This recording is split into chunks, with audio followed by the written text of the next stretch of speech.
Pagpamaligya o face shield sa Dakbayan sa Talisay, gipadayon sa mga gagmayng negosyante kay daghan gihapon ang mamalit bisan kun wa na gi-require sa Talisay City Government ang pagsulob nini. Ang report ni Femari Dumabok. Sa mga business establishment dinhi sa Barangay Tabunok sa Dakbayan sa Talisay, mapagamay o dako man, nabantayan nga sagad sa mga musudo gawas nga mga customer, wa na gyud nagsulob og face shield.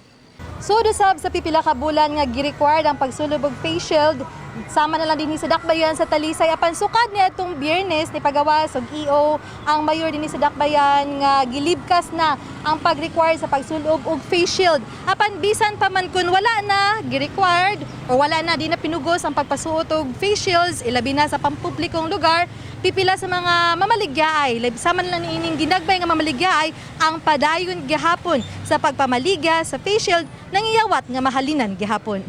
Sama na lang nining senior citizen nga si Medi. Kisa padayon na maligya og face shield. Kay matod pa, dako kinig na tabang siyang pamilya sukad sa niaging tuig. Kaniadto, moabot og 500 ka buok face shield sa iyang mahalin, sud lang sa duha ka adlaw. Apan bisan kundulan 20 na lang ang halin niya ning adlaw, wa niya kinig sa payan. Gibarato sab niya ang pagbaligya gikan sa 15 pesos matag usa sa niaging semana, karon tag 10 pesos na lang. Ay, puso na lang. Base niya O, basin mabalik dahil wa na eleksyon. Susama silag panahon sa tag-iya sa tapad nga tindahan. Naagihapon kay na mahadlok man sila bisag makasuot gyapon ng mall nga nay wala na official. Mugamit gyapon ng uban basing wala yung mga vaccine ba. Mao nang basing palit jud sila. Aduna gyud hinoy pipila pa nga namalit sama nining mag-inahan ug kining padung sa Tabunok Market. Para protection gyapon sa kanang COVID. Para maglakaw-lakaw. Oh, maglakaw-lakaw.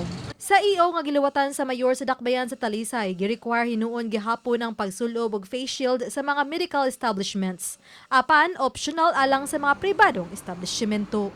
Uba ni Jun Sulon. Ako si Femari Dumabok.